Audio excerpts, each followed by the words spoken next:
The Prince's Justice. The sword hurled towards Areo Hotah. The captain raised his own blade to parry. The sound of crashing steel rang out through the crowd, a circle of 100 men, and one sand snake. Hotah breathed hard and tasted sulfur in the air. Torches lit the sands before them, and Hotah was careful to keep his eyes off the flames. His opponent, Sir Balon Swan, wore a half-helm, a breastplate, and as always, a white cloak. The knight looked at ease as he slashed again and again at the captain. Hotah dodged and blocked with his shield. He was unnerved by what he felt. Exhaustion. Hotah's heart beat faster, his arms aching. Martell's spearmen parted as he retreated from Balon's blows. The captain searched for an opening to strike, but the King's Guard gave him nothing. Then Hotah stepped left when he should have pivoted right, and he knew at once that he was caught. As the knight's sword drew close, Hotah put his weight behind a last, desperate counter, but he struck only air. A feint, though he had his opening. A wary, disciplined fighter. Then Sir Balon slammed his steel against the captain's copper scales, and the sands rushed up to meet Hotah's cheek. Lannister men cheered over Martell groans. Hotah lifted his face from the ground and leaned on his hip. Sir Balon tossed his practiced blade to one squire as another took his shield. Then he walked up to Hotah and offered his open palm. The onlookers went silent.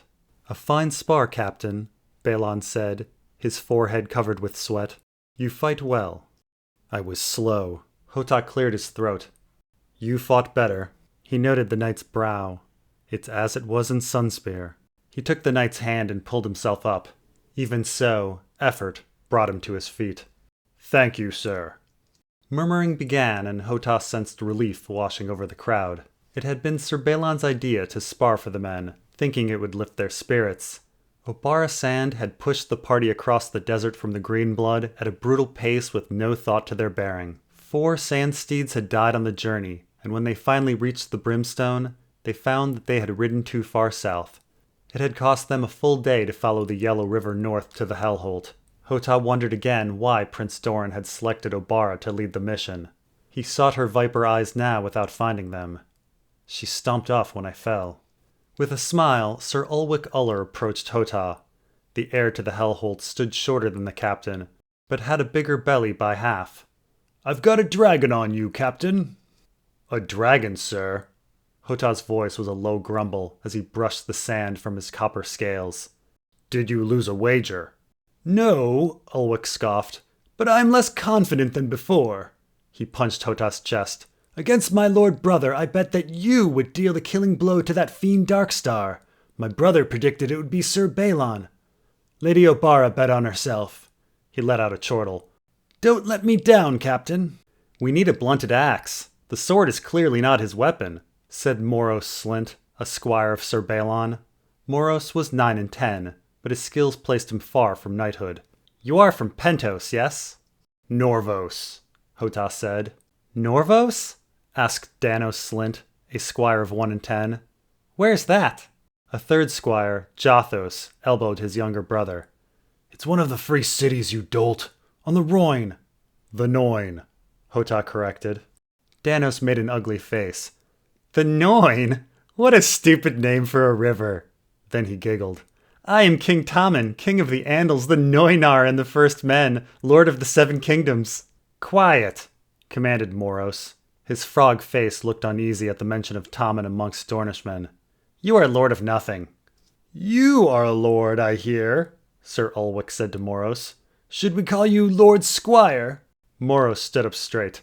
"I am Lord of Chittering, sir, and former heir to Harrenhal. I have not yet been seated, but we have been told our lands will be taken back soon.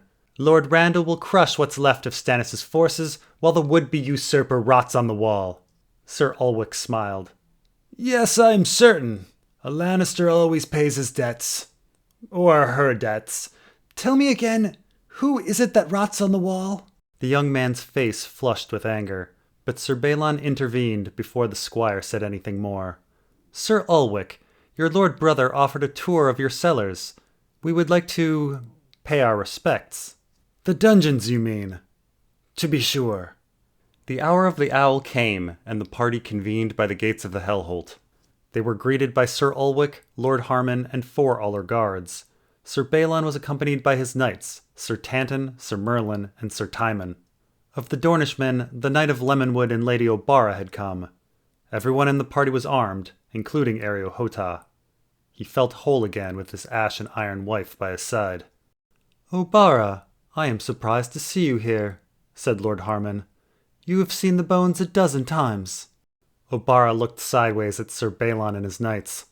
"I never miss a chance to revel over the fallen enemies of Dorne." Hotah knew the truth of it, though. Prince Doran had ordered her to keep the White Knight close. She was the prince's eyes, his ears, his voice. Everything Sir Balon said, and everything he knew, Obara was to report back to Doran each opportunity she got. Just 2 hours prior, Hotah had seen a raven fly from the Hellholt. What the prince had not mentioned to Obara was that he had given the same orders to Hotah, just before dispatching him to High Hermitage, as the prince's justice. Serve, obey, protect. Inside the castle, fragrant candles covered the miasma of the nearby river.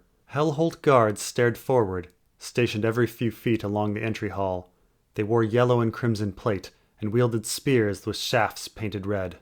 Hotah followed behind the rest of the party and watched. Sir Tanton polished the apple pommel of his sword with his thumb. Tall Sir Merlin Craycall kept his eyes on the archways above to avoid hitting his head.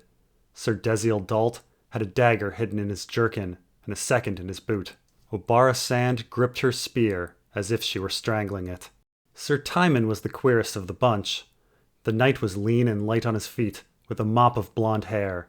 He was never without a smile, and he stopped to nod at each other guard in turn. Timon kept his hand off his sword hilt, allowing his blade to swing and rattle loudly inside an ornate metal scabbard from Myr. Hotah had heard others call the knight the scrape sword, for the sound the sword made when he unsheathed it. This one is a distraction, the captain thought. Sir Balon's swan was the one Hotah needed to watch. The knight was at the front of the party, speaking with Lord Uller. From the rear, all Hotah could see was Sir Balon's white wool cloak.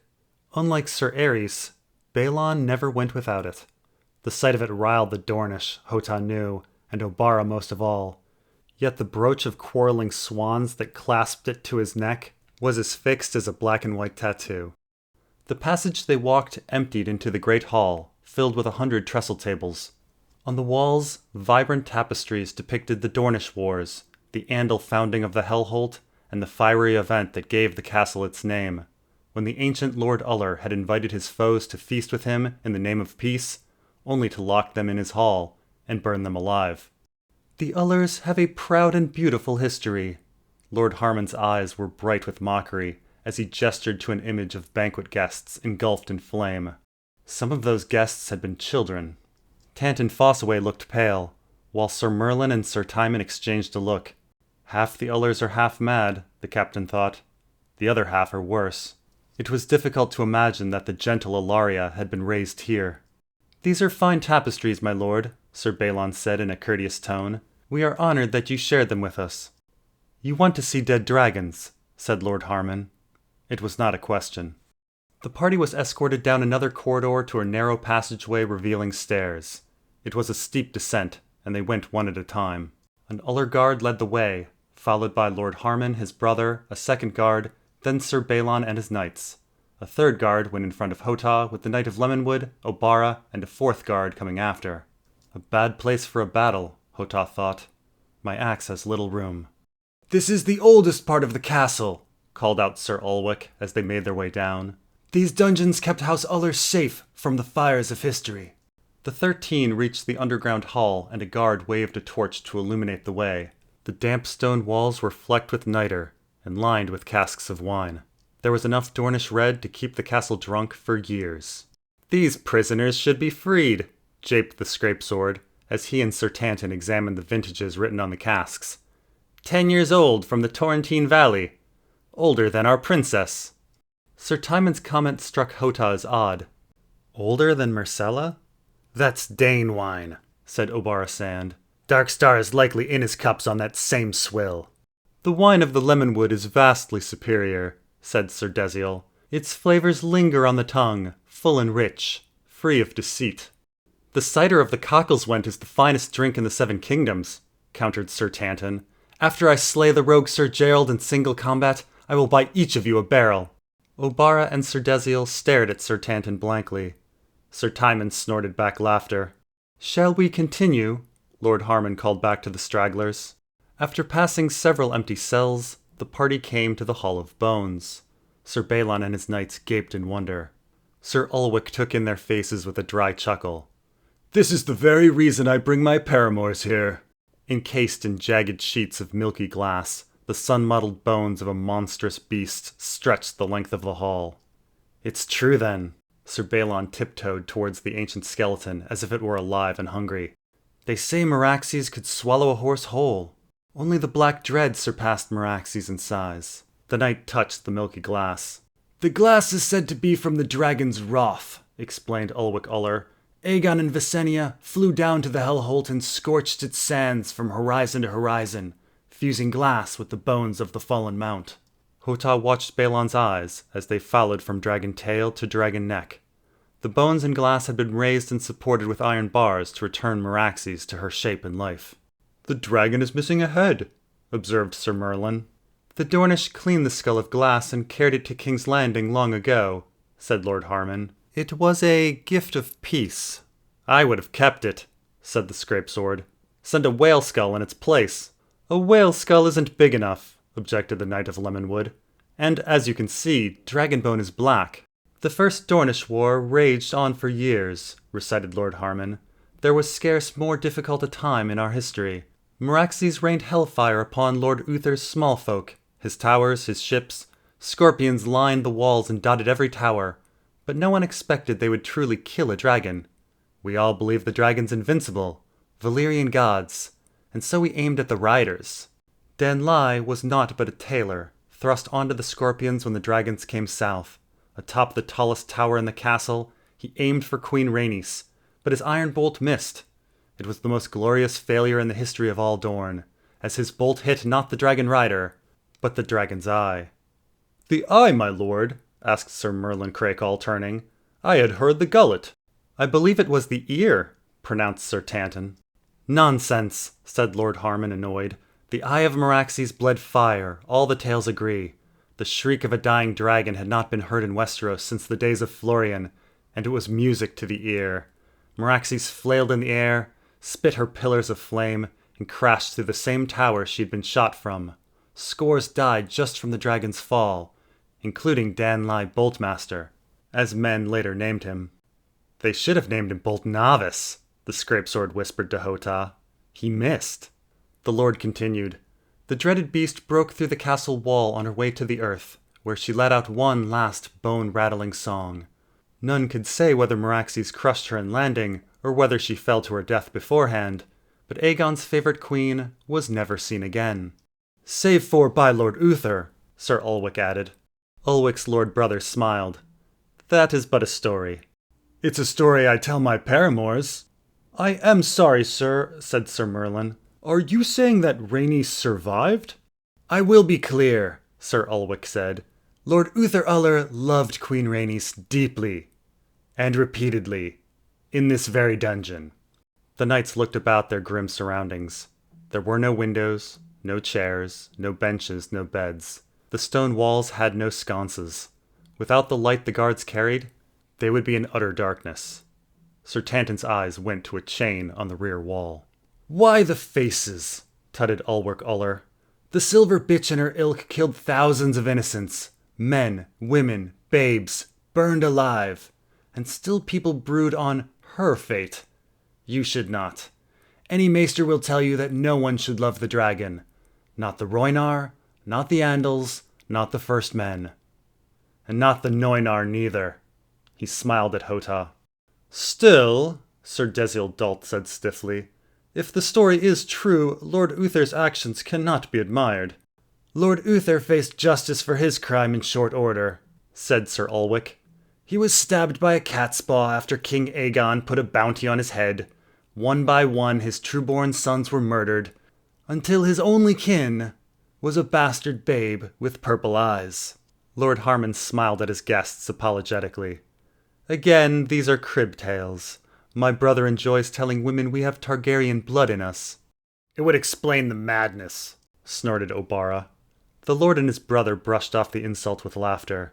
Then Lord Harmon regarded Obara coolly. "What do you think drew your father to my daughter Ilaria?" "The same thing that drew him to my mother." "This has been a most generous tour, my lord," interrupted Sir Balon. "But we must retire to our camp. We rise early to venture to Sandstone. We are most grateful for the water you have provided." Lord Harmon nodded. "Please let us know anything else you may need." "There is one thing," Sir Balon said. "Could your armory spare a blunted axe?" That night, Hotah dreamed of a bearded dragon, though he woke before he could be burned. The next morning, Lady Obara was ready to depart, but the scrape sword was missing. "Is he at the sept again?" she growled.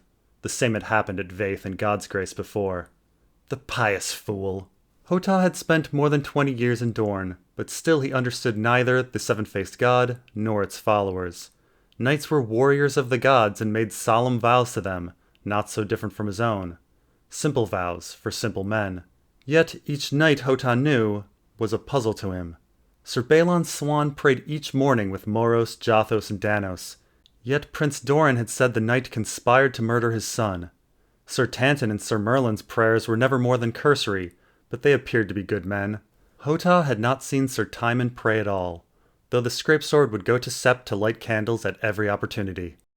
Oberyn was a knight, the captain thought. The Mountain was a knight. Darkstar is a knight. Sir Timon returned in short time, his scabbard rattling. The White Knight rode up beside him. "In the name of the Father?" asked Sir Balon. Sir Timon shook his head. "In the name of the warrior." Obara Sand led the 100 westward across the Dornish desert. The gods were good and the desert sky was overcast, a welcome respite. They made good time, and Lady Obara allowed for ample rest to water the horses, learning from her mistakes. During one rest, Sir Tanton sang about a girl named Megget, with both the Lannister and Martell men joining in. The water smelled of rotten eggs, but Hotah heard few complaints. The party marched through the afternoon and partway through the evening, then camped by a tall outcrop of sandstone. Sir Balon's swan found him sharpening his long axe. Their men did not need cheering tonight, so they crested an eroding hill to retreat from view. Without a word, the captain and the Kingsguard struck steel on steel. Sir Balon swung his practiced blade with deft precision. Hotah twirled his dull long axe with ease. Balon's parries slowed as Hotah's axe descended from every direction. The captain swung with fury, while wide-eyed Balon backed away with each deflection. Finally, Hotah managed to slide his axe along Balon's blade and push the sword aside. In one quick motion, Hotah held the rounded steel against Sir Balon's breast. Balon's swan stared, then laughed. "Well done!" They stepped away from one another, and Balon eyed his opponent. "It seems I have much to learn, though you should see me with my Morning Star. Tell me, how is it that the Prince of Dorne has a Norvashi captain of guard?" "I was his wife's guardsman," Hotah answered, catching his breath. "She returned to Norvos. I remained in Dorne." "She returned? Why did you stay in the hot desert when your lady headed back home?" Hotah swallowed. He did not like to think about Lady Melario's return to Great Norvos. Dressed in a dark cloak over a jade dress, she had boarded Rael's reverie without her children, without her husband, without her guardsmen. She had proved to be a good woman, and a better master. Many an evening he wondered how she fared back in Norvos. Areo Hotah missed her. My little princess looks so much like her. "Lady Mellario commanded me to stay," said Hotah. "I was to serve House Martell, obey the prince, protect her children." "In that order?" asked Sir Balon. Hotah met his look. He remained silent. "Forgive me," said Sir Balon. "A bad jape." "How did you become a Kingsguard?" asked Hotah. He had little interest in Swan's story, but it was polite to return the inquiry. "From a young age I knew I wanted to be a knight," said Sir Balon, quickly taking up the change of subject. "I had little choice as a second son. My brother is not the open-handed sort. When he becomes lord, there is no place for me at Stonehelm. Do you have siblings?" "5," said Hotah. "Then perhaps you understand. My father had me trained to fight with sword and lance, and I was knighted at 6 and 10, but I was not yet a knight in truth." Hotah did not follow. "No?" "At court I knew a knight named Sir Preston Greenfield," Sir Balon continued. I did not like him. He was a dull man, a braggart, a philanderer, only adequate with the blade. I believed myself a better man in every respect. Yet the day that Myrcella sailed for Dorne, there was a riot. I fled for the safety of the Red Keep along with most of the royal procession. Sir Preston fought to protect the High Septon, and lost his life. The captain nodded. Protect, obey, serve. Sir Preston had a code, and that is the code I want to live my life by. I remember every aspect of that day. Every face, every scream, my own shame. Soon after, I was asked to replace Sir Preston on the Kingsguard. Hotah thought on Sir Balon's words, and saw Sir Aerys Oakheart charging at him like a fool. Who was he protecting? He thought of Trystane and what Prince Doran had said of Sir Balon. The sweat on the knight's brow at the Sunspear feast revealed his guilt. These knights are riddles. They resumed their spar. I did not know Myrcella very well, said the knight. Though I resided at court around her family for some time, I was distressed to hear of her injury, even more so to see it. Lady Nymeria will ensure she arrives safely in King's Landing, said Hotah. Not all those who accompanied Princess Myrcella to Dorne are returning with her, am I correct? Whom do you mean? Hotah replied between strikes. Myrcella's cousin, if I recall, and her septa. Her handmaid. Hotah spun and threw his whole weight behind a downward slash. Rosamond. Sir Balon deflected and jumped back, sure-footed. And Eglantine, yes. Did some ill fate befall them, as with Sir Aerys? Sir Gerald Dane killed your white brother, Hotah lied, but with honesty he said, I cannot say for sure where Rosamond or Eglantine are. I cannot say for sure they did not return with Princess Myrcella. Did you ever meet a guard named Rolder? Asked Balon, lunging forward with a slash. A man called Dake? Hotah blocked. I attend Prince Doran at the Water Gardens. Myrcella was in Sunspear. I was not familiar with her shields. I rode for Dorne with a scrawled list of everyone who left King's Landing the day of the riot. I was wondering if you knew where they went. Hotah shook his head. The dance of dull steel went on. You mentioned my brother in white. I wanted to ask, but forgot until now. Where was Sir Aerys' silk cloak? Areo Hotah took a crack to the hip. Silk cloak? He remembered the blazing sun looking down on Sir Aerys' body at the end. He had no head, but he had a silk cloak. Red washed down the white. I was collecting Sir Aerys' things when I noticed his ceremonial cloak was missing. Sir Balon's vigor swelled, and his slices came down twice as fast. His wool cloak billowed. That must have been what he wore when Darkstar slew him. Hotah struggled to speak and parry at once. That's what I assumed, but then I thought, what was Sir Aerys doing wearing his silken white cloak when Sir Gerald Dane snuffed out his life's fire? Was there perhaps some great ceremony concerning Princess Myrcella or even Prince Doran when the incident occurred? Hotah had no answers. Prince Doran was meant for weaving truth and lies into a believable tapestry, but Areo Hotah was naught but the Watcher. I do not know why he was wearing it. Sir Balon finally backed away and afforded Hotah a brief rest. Well, surely you know what my brother was doing when Darkstar murdered him. Areo Hotah stood still as a statue. I do not know. I was not there. He remembered Sir Aerys' light brown eyes staring at him when his head ended its roll. I apologize for asking so many questions. It must sound like I'm suspicious of you or Prince Doran. Sir Balon straightened his back and raised his chin. I simply must fulfill my duty as Kingsguard. Princess Myrcella deserves justice, and I do not know if that stops at executing this Sir Gerald Dane. Justice for his little princess. Hotah stood upright and gripped his long axe tight. You can ask Prince Doran when we return to Sunspear. They recommenced their spar anew. That night Areo Hotah dreamt of the brand on his chest, the smell of hair and flesh. He awoke and scratched the mark until it bled. Their band of Martell and Lannister men was within hours of Sandstone when Obara Sand rode up beside him. Captain, I know we have had our differences, the Sand Snake said with a grimace, but I entreat you to continue sparring with Sir Balon. I heard you dueled with him the other night until you were both dire sore. Hotah nodded, confused. Is there cause for concern, my lady? Her sand steed fell in closer, though the nearest ears were Dornish and 100 feet away. Sir Balon will send his last raven to King's Landing at Sandstone. The night following our departure, spar with Sir Balon. Tire him out. He is a good fighter from what I saw at the Hellholt. I will need him fatigued if I am to slay the man. Areo Hotah felt his brow furrow. You mean to murder Sir Balon? To dispense justice, Obara said. The man plotted to kill my cousin. My men will take care of Sir Balon's companions as they sleep off the wine Lord Corgyle will send with us. We outnumber the lions 4-1. Sir Balon is not a drunk, however, and his blade can match your own. Fatigue him.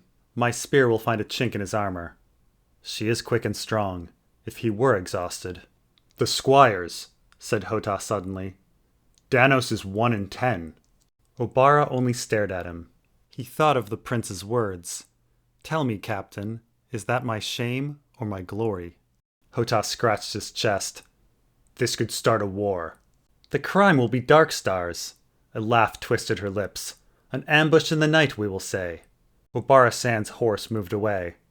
This is my command. I follow the commands of Prince Doran, he answered dully. Whom did he command you to obey? They reached Sandstone by midday. The castle proved smaller than the Hellholt, but taller. 100 edifices rose up around the only well for 50 miles. Red walls encased a dozen tall towers of differing heights, each topped with a scorpion, its stinger wrought in iron. Lord Quentin Corgyle had planned a feast for the men in the evening, which gave them time for leisure. Most went to the brothel, some opted only to sleep.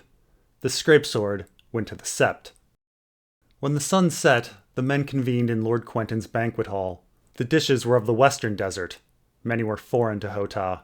There was snake on the spit, roasted swallow, desert mouse ear, buzzard's wing. Each of these was served caked in spices. Most of the dishes, though, were scorpion. Scorpion tail, scorpion claw, sand scorpion, crab scorpion, beggar scorpion, skewered scorpion, scorpion soup, lizard fried in scorpion oil. The Corgyles of Sandstone were plainly fond of their sigil. The Lannister men choked on the blood-red strong wine, and the Dornishmen laughed at the man-sized dish of a lion and a stag entwined in love, made only of chickpea and olive paste. The stewards could not agree on where to seat Areo Hotah. He had never been to Sandstone, but when accompanying Prince Doran and Lady Melario, with them it had seemed proper that he stand on the dais, his axe ever at the ready.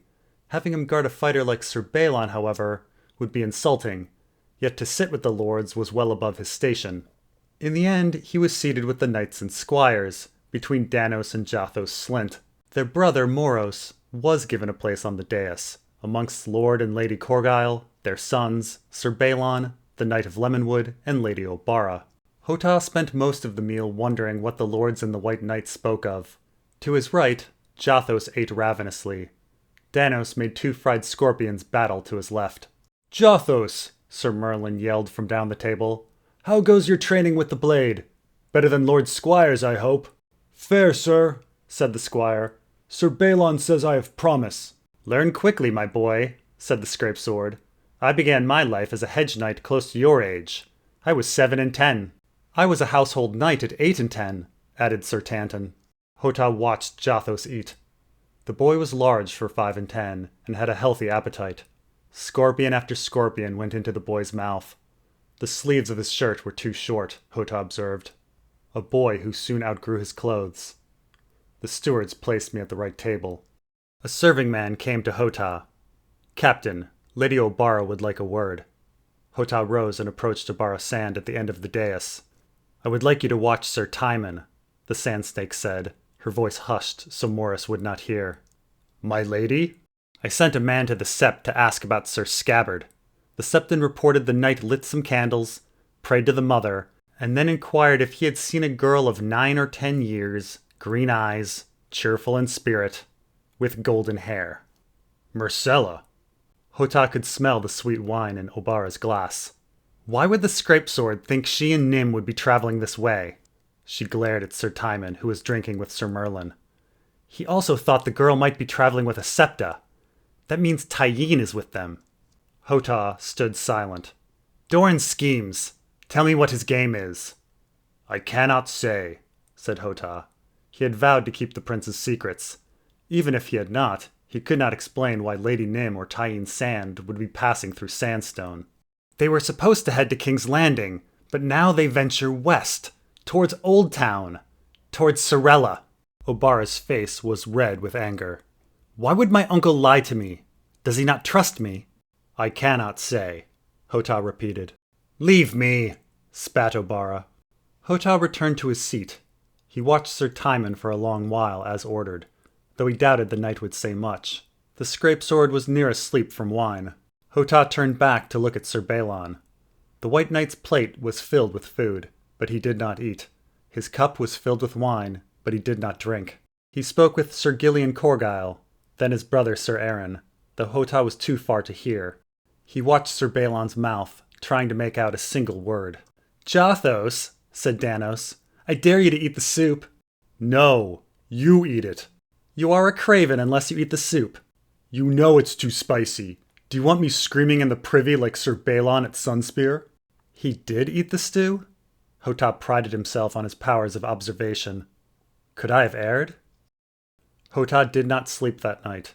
He did not want to dream again. His chest still itched. The next day was a haze. The captain rode at the head of the column. He did not look back. Hotah did not want to see their faces. The faces of the dead. During rests, he kept his gaze on the sands of Dorne. Would that his ears could stay on the dunes as well. Once he heard Sir Balon telling Jothos about the proper riding position for tilts. Sir Tanton sang at one point, this time about a woman named Bessa. Obara shouted orders at someone. Sir Timon's scabbard jangled. Danos laughed. The captain watched the sands shift from orange to red as the sun set, then darken as night fell. The skins of Corgyle made their way around camp, Hotah could hear. The men were loud and merry, though the Lannister voices rose above the Dornish. Hotah decided to walk. The stars glimmered and the moon was almost full. Somewhere in the night, a desert wolf howled. All the points of the great boat were in view, and he could make out the bell in the eastern sky. The squirrel was half hidden by the horizon, as it was always in Dorne. These were his only companions left from Norvos. These, and his faith. Looking above, Areo Hotah felt doubt for a moment. He pushed the sin out of his mind. It was not for him to question whether his god was watching him. Obey, serve, protect. Hotah hiked up to a small outcrop among the dull red rocks where he could rest his head, overlooking the camp below. From up high, the sounds of the camp were faint, though Obara Sand's order to retire was clear enough. As silence settled, he found himself thinking of Jothos and Danos. Our quest was justice for an attempt on a child's life. Now Obara would kill children to slake her taste for vengeance. Why did Prince Doran give command to Obara? He knew what she was. Hotah did not remember falling asleep. He opened his eyes to find Sir Balon's swan standing over him. He was holding out an open palm. I have a game for us to play this time, said the White Knight as they picked their starting places. For every hit I land, you tell me truth, and I will do the same. Hotah looked down at the blunted axe he'd been handed, then to Balon. You have vowed to keep secrets. I have, said Sir Balon. I've also sworn to protect Princess Myrcella, and I believe that vow takes precedence. Perhaps you feel the same about House Martell. Hotah considered the stakes. Sir Balon was a dead man. Any secret the captain told would not leave the camp. His vow would remain intact. The choice was easy. Hotah nodded and raised the axe. The men danced. Hotah began with an aggressive lunge that took Sir Balon unawares. Hotah's blunted mistress met Balon's chest. The knight stepped back, resetting his stance. What would you like to know first? Hotah had his first question ready. Are you tracking Lady Nymeria? Sir Balon looked confused. No. I thought she made for King's Landing. Why in seven hells would I be following her? You have not scored a hit. Balon shrugged, and they began again. Hotah faked a slash with his axe. When Balon lifted his shield, Hotah used the butt of his axe to knock the shield aside. His axe blade came back to strike the knight's leg. The captain's second question was, At Sunspear, did you eat the stew? Another confused look. Then the White Knight laughed. You do have the most curious inquiries. Yes, I ate that venom to my grief. The whole night I was ill on its spice. They danced. Sir Balon slashed, Hotah parried. The captain swung at the knight again and again, and met his shield each time. Hotah then hit high, and Balon's half-helm rattled. Hotah paused before asking his third question. Did you plan on murdering Prince Justine Martel? A look of concern fell on Sir Balon's face. Never. If someone told you that, they lied. I'm not one to murder children. You are one to follow your liege, and I was told your queen ordered it. Queen Cersei does only what she believes benefits her. What advantage to her is a dead prince? Hotah had not considered the queen's motive. No, Queen Cersei only commanded me to deliver the head of Sir Gregor and return with Princess Myrcella. It was stressed, however, that her return was paramount and absolute. Sir Balon returned to a fighting stance. Had Prince Doran refused to give her up, we would have stolen her away from her tower or wherever she was kept. But the prince agreed to return Myrcella, so it never came to that. Sir Balon thrust his sword at him. At the last moment, Hotah blocked with the grip of his long axe. He swung the axe to counterattack. Balon blocked with his shield. Hotah struck again, this time with more power. But before his blow reached the White Knight, he felt a sword hit hard on his hip. Hotah let the butt of his axe rest in the sand. Ask your question. Did Sir Gerald Dane cut Princess Myrcella? I cannot say. I scored a fair hit. I cannot say. I did not see. Sir Balon's eyes opened wide. Then you were there. Hotah resumed his stance. The captain went on the attack, but Balon retreated so deftly that he hardly had to block. Despite the shifting sands, his balance was exquisite. When Areo Hotah stumbled mid-swing, the rap he got across his legs was a formality. Balon Swan asked his second question. Did Lady Nymeria depart for King's Landing with Princess Myrcella? It was Hotah's turn to laugh. A strange question. Yes, it was the prince's order. Did he not just say he believed Nym headed there? Now Sir Balon advanced with speed. A flurry of slashes came at the captain. His parries could not keep pace. He was holding back before. The White Knight's sword tip ended square on Hotah's chest. The third question. Did Sir Gerald Dane kill Sir Aerys Oakheart? Hotah looked up from the sword to Sir Balon's face. It shone with sweat. No. Then what are we doing here? Hotah had no answer. Then Sir Balon looked over Hotah's shoulder. My lady. The captain turned and saw. A cloud had crossed the moon and the figure moved half in shadow, but Hotah knew its long stride and its cold eyes. In one hand it held a spear, in the other a round shield. Both glimmered where they caught the starlight. Have you come to spar with us, my lady? Called Sir Balon. The sand snake's walk became a run. I come for justice. She danced forward and smashed her spear into Balon Swan's half-raised shield. She spun and skipped around him, lashing blows at his boots. He stooped with his heavy shield, blocking low. What treachery is this? Cried Sir Balon. You speak of treachery, screamed Obara. You came to Dorne with a mummer's skull and a plot to slay Trystane. Sir Balon moved to slash Obara's side. She made no attempt to parry, instead lunging her spear at Balon's leg. Each strike found its mark, and Hotah heard Obara's ribs crack. Had Sir Balon held live steel, Obara would have been gutted, but his practiced blade did not as much as break her skin. Sir Balon, though, was bleeding from his thigh. The knight ignored the wound. He pressed forward, frenzied, throwing his sword in circles at Obara, each time barely missing her. Each miss met with a kick or a blow from a spear shaft to his unprotected side. The Kingsguard staggered. Obara grimaced, dropped her shield, and clutched her side in pain. She saw the White Knight's blood leaking into the sand and smiled. The two circled each other. The sand snake shifted closer to Hotah, paying him no mind. Her back was to him. Protect. Serve. She wore no helmet, Hotah observed. He looked at his axe. It was blunted, but hard enough to crack a skull. Areo Hotah lifted his axe with effort. He was tired, too. Obey. He did not strike. Screaming, Obara darted at Sir Balon again. Her spear met shield, but Swan was sent sprawling onto his face, losing his sword. The warrior tried to rise, but his tired limbs wobbled and gave out under him. Obara hefted her spear into an overarm grip and drove it down into the knight's back. His body was still. Obara pulled her spear from the corpse of the white knight, then limped to a boulder. She hit the spear against the rock 4 times, then another 4. A signal, Hotah knew. Without a word, without a look, Obara made her way back down to the camp, wincing with every step. Hotah was left with the body of Sir Balon Swan, but he did not see it. He kept his gaze on the sands of Dorne. Before long, the captain heard the sounds of battle from the canyon below. Steel on steel, steel on flesh, the scraping sound of a sword drawn from a metal scabbard. Areo Hotah sat and listened to the screams of a prince's plan come to pass.